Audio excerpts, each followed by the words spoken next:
Rockhaven was founded in 1923 by the former nurse Agnes Richards, who had spent much of her career working in asylums in California.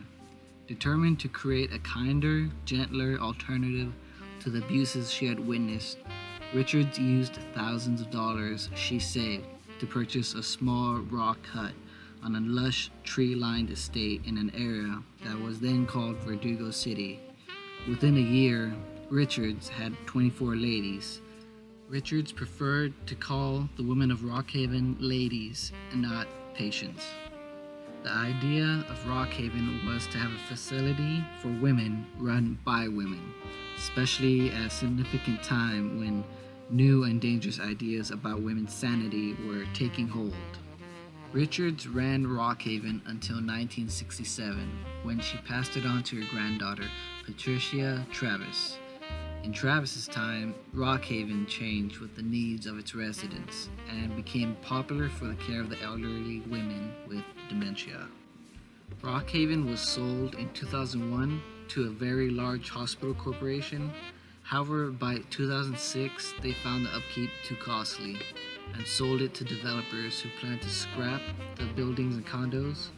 The community stepped in to stop the demolition, and the city of Glendale purchased Rockhaven with the intent to open the property to the public for use of a community park. Since the purchase of the property, the city of Glendale has not allocated any money or funds to rehabilitate Rockhaven, and the property sits empty to this day. Rockhaven is on a list of surplus property, and the danger of losing this remarkable landmark is very much real.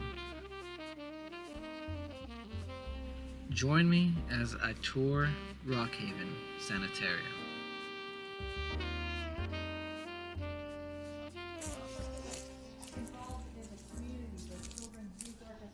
And helping build a organ with the local church and all kinds of outreach and taking care of the nurses too. One of the nurses told me the one Christmas a limousine pulled up, loaded them all in, she took them down to downtown LA and bought them all furs. She would come and play some poker. My brain is not with me right now. She would play bridge with the ladies. She would bring them candy, which would tick off some of the nurses because, of course, some of the residents are going to have diabetes and that sort of a thing. But she was just incredibly caring, incredibly involved in this place.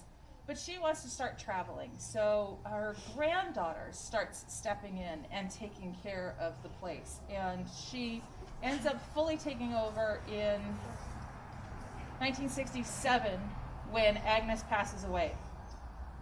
She operates it longer than Agnes did, and she sells it in 2001 to the Ararat Company, who operated as best they can for about 5 years, but they can't get the permits that they need to create the state-of-the-art Alzheimer's unit that they want. So they decide to sell the property, and who's going to want 3.5 oak-covered acres with historic buildings? Can we afford that? No, trying. No. Yeah. Developers. So the Historical Society of Crescenta Valley steps in and they start a letter writing campaign to get the city of Glendale to purchase the property. It takes 2 years, and in 2008, June of 2008, they buy it with all these grand plans of expanding the fire station into where the library is, moving the library over here, creating a historic park, and at that moment the economy tanks. So they say, well, we'll put this place into a state of arrested decay. You're standing at some of the old tarps that have been putting up and blowing down and putting up and blowing down. It has been 12 years, almost 13, that they have owned this property.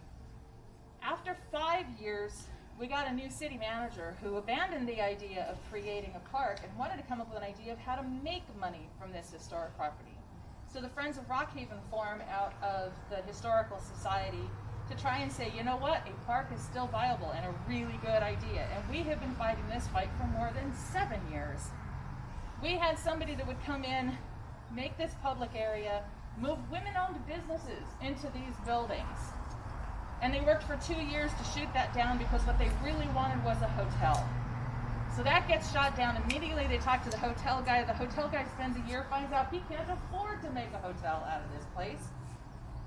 That gets bumped off very quietly, and then all of a sudden, all of the discussions are being done behind closed doors. We have no idea what's going on other than what we see in notes for the agenda in closed door meetings. The last we saw was housing on the vacant property over there and something to do with Armstrong Nursery.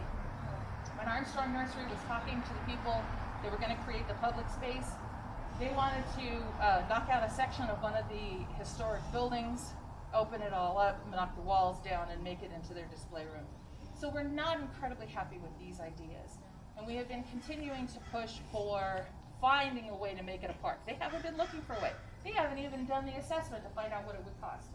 I am certain that staff would find out that it would cost too much, but at least do the assessment. And on top of that, this place is mental health history, women's history, architectural history, California history, from the idea that if you didn't come to California for gold, you were coming for your health. Sanitariums were up and down the state. They were all over the Crescenta Valley. There were more than 2 dozen here. And this is the last one, and it's fully intact. I'm sorry, I got on my soapbox really early. No, it's good. It's good. Because you guys are going to see some amazing stuff today. Yes? Is it on the state, I mean, I don't know what I'm talking about, I just know a little bit. Is it Right. on the state registry? For Friends of Rockhaven got it on the state registry and the national registry. And you know what those do? Nothing. They don't do anything? Like, it doesn't mean that a person can't come in here and make a nursery or a hotel? Correct. If they can come in and they can say, oh no, this is too far damaged, then I'm not going to be able to save it, so it could get level. Yeah, anything that's listed on the registry just means that it's recognized, and it means that the people that are willing to fix it up can get tax breaks. But if the people who own it say, too far damaged, bring it down. Oh, I guess. And particularly the city of Glendale. If it's going to make the city of Glendale money, then that'll happen. So, write your representatives. And even if you're from Riverside, I think that's brilliant because you can say, you know what? I came to Montrose and I spent money in Montrose because I care about this place. This place is important to all of us. So please save it. Write the State Senator Portantino, the Assembly Member Friedman. Let them know that it should be a state historic park. Get the state involved. Get the county involved. Get money from somewhere. It's out there. They're just not looking for it because they want it. I said, oh my gosh, where did this fabulous statue come from? Because this statue is so representative of Rockhaven. The amazing details. As I walk you around, you guys are going to see unbelievable details that Agnes put in. All of the gardens, all of the architecture, all the thought that Patricia put into things like there is a flagpole over here. And I said, wait a minute, that's not going to be seen from the street. That's not for the neighbors to celebrate. That's for the ladies here. She said, yes, it also helped them remember what time of year it was by being able to see those. So here's this amazing statue with these little fingernails and a little belly button, and she's in the sunshine. She's outside. She's basking. She's got this beautiful smile on her face, and she's also kind of beat up like Rockhaven is. So we called her the Lady of Rockhaven. I learned, somebody found out that she is a Gladding McBean statue. And I said, where did she come from? And she said, I don't know, she's just always been there. You give her a little bit of bubbly wine with your lunch, and she starts going on and on about Uncle Max, Agnes's brother. He was living in that house over there. Well, in the meantime, he was working down at Gladding McBean down in Tropico. So all these historical connections, like, oh my God, where the Costco is now was a Gladding McBean factory. These tiles say GMB on them. She came from Uncle Max. Uncle Max got her unglazed. If you look the thing up, she's still being made, but she's glazed in these weird greens and blues and peculiar things. But the unfortunate part about that, though, is one time Patricia wanted to paint her to look like a marble statue. The paint locked the moisture in the terracotta. She broke. We brought an artist in. He grabs a hold of her like this, lifts her up. Hands get left behind. We brought in a faux bois artist who works over at the Huntington. He's working down in Ferndale right now, and he patched her all up. She's here for good now. So, this is a place that you don't normally get to go see because it's in the worst shape. And I need to check and see what kind of shape it's in. If there's been any more damage in the rain since we were here last. Well, the guys putting on tarps, we could hear them from our house saying that they caved in the roof somewhere. Right here. Yeah. So they went, oh dude, Yeah, because the I mean, ceiling caved in. Oh, okay. So, yeah, my house is on the other side of it, and you can hear them cussing. So like, You know? so February 1st, I turned in an application to be placed on the 11 most endangered list because of stuff like this. Wow. And I'm really hoping that the National Trust recognizes that it's been 12 years, the city isn't doing anything, it's time to be put on the endangered list. It makes me so sad. So this was built in 1929.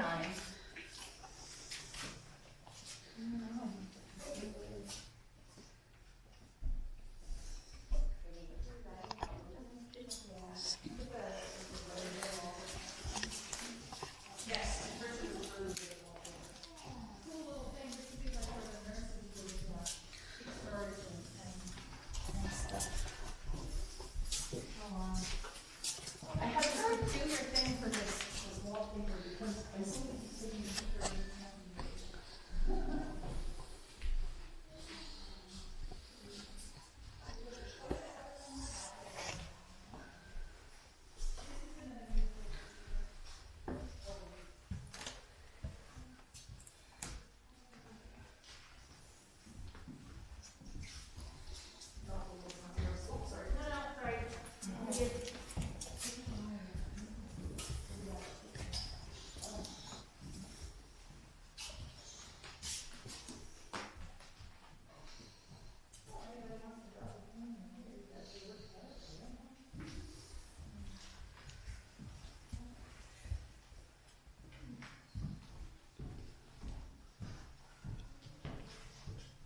Oh, you guys can see all the puppy prints. I see them on the bed over here. They're Yeah. cute in the house. So can I ask you a question about, all this, so the furniture, when is that from? Like, who left it? That's what's interesting, is we've got a whole picture, advertising the place, come live at Rockhaven because it's a beautiful place to shoot. The beds look exactly like that. So these could be from the 50s or the 40s. I don't know when that advertisement went out. And one of the peculiar things about this place is that in the 80s, Patricia took a decorating course. Down at, my favorite sign is in here.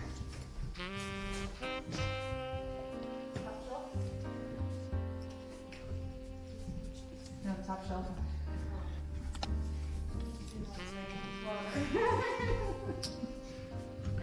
Why not?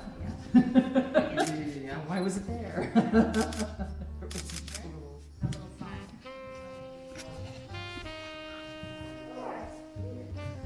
When the city came in, a lot of things got left behind, and so you'll see some of them, some of the photographs and things. A lot of things got gathered and put up in different buildings.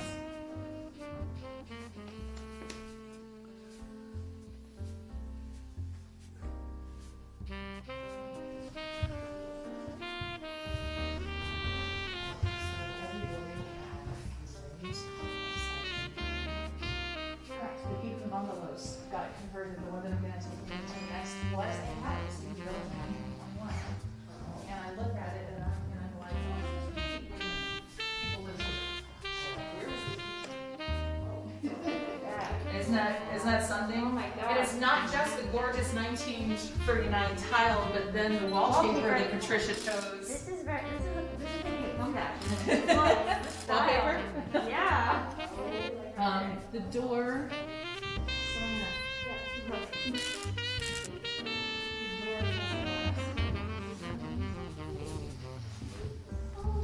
Yeah, so the glow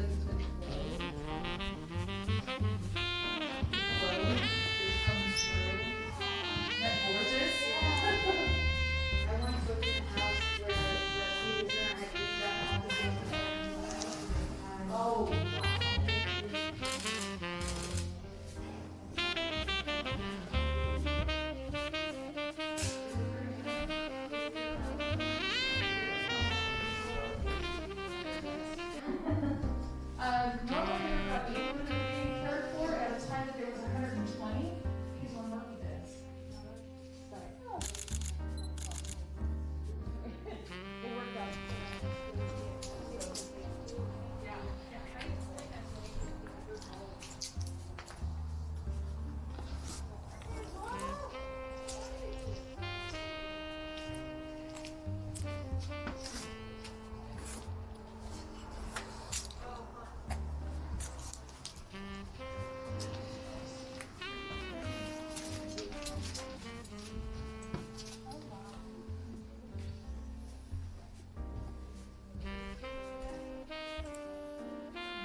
Excuse me. Sorry.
The nurse, one of the nurses that I'm friends with said, there was no fireplace. You know, she worked here for 20 years. She never knew that there was a fireplace in here.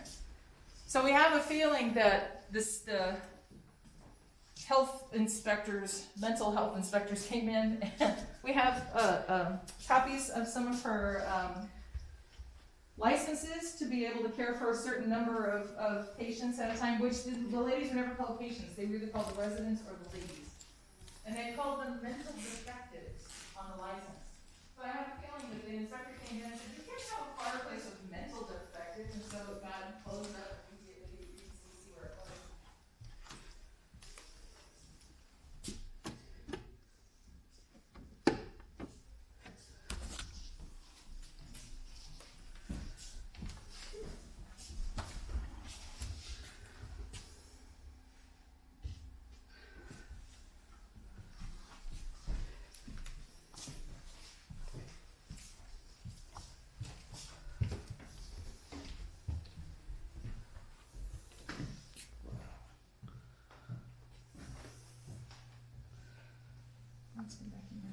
Does this building is the one get broken into a lot, or?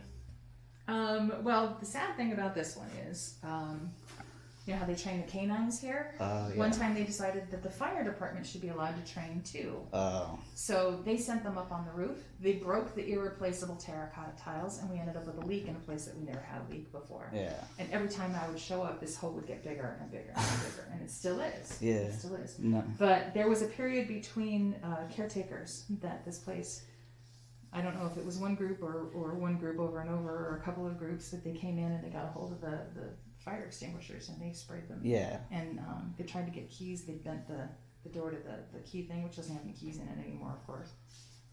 And so it was very, very disheartening to come in and see that kind of. Yeah, no, I saw the double locks on the door. That's why. So. Oh no, those have always been there. Oh, okay. It's just a matter of, you know, what window are they going to break to get in? And what's really sad is a little place back there that was a garage.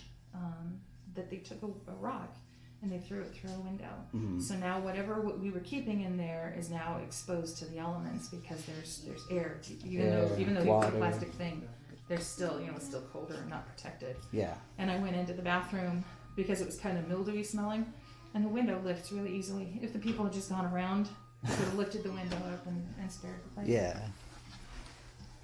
The fire extinguisher, they do it because it gives it like a misty look. So it makes it look haunted and stuff. I think just to goof around. Yeah. Apparently they trashed the administration building, but before I showed up, Matt and his wife cleaned it up, God bless them. I mean, coming into stuff like this, my heart just, you know. What This place has been my life for 7 years. Yeah, no, I see stuff like this. So if anybody wants to grab a hold of the vacuum cleaner and finish cleaning up the stuff. This is Marilyn Monroe's mom's room. I already walked into it. Oh, let me get back. Let me pretend I never walked into it. Oh, wow. The Huell-Hauser trick of walking up to the door and acting like this is the first time you met the person. Yeah. Here's a shot of this living. She suffered from schizophrenic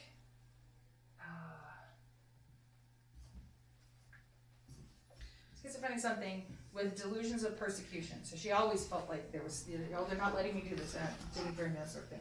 So she constantly felt the need to escape, and she escaped at least 3 times. But the famous one is when she tied bed sheets together and went out that window. Oh my goodness. The prison escape? Right?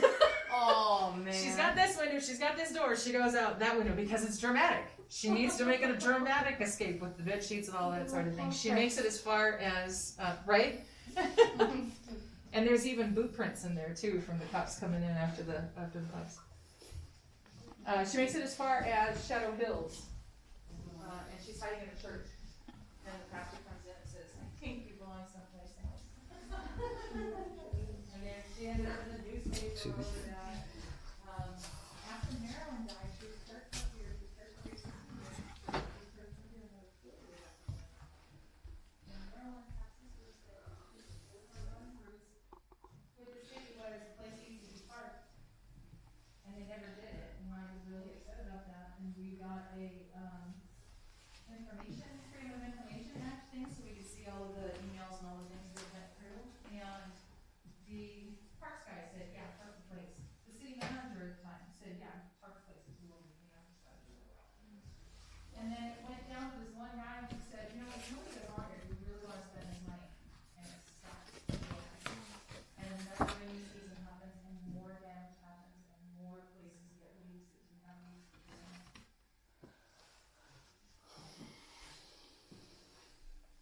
So this time we have the Blended Historical Society involved, which somehow we have a good, I guess because they're on that side of the Bermudas, they have a good relationship, and the city jumped and put the parks up. But right after they put the parks up, we come on for our first cleaning day, and the wind is already starting to blow the parks off. And so I said, hey, thanks so much for targeting, it's really terrific, but some of them look like they're blowing off, and I know rain is coming. But it looks like they got them fixed in time, but yeah, they didn't do a successful job, they did it better this time. That's really weird. That's why we get here and like see flashlights. That should be illegal. Because we sit like a little bit higher so we can see, you know, and we can hear the dogs, but on the flashlights you can hear the guys yelling. Oh shit. But it was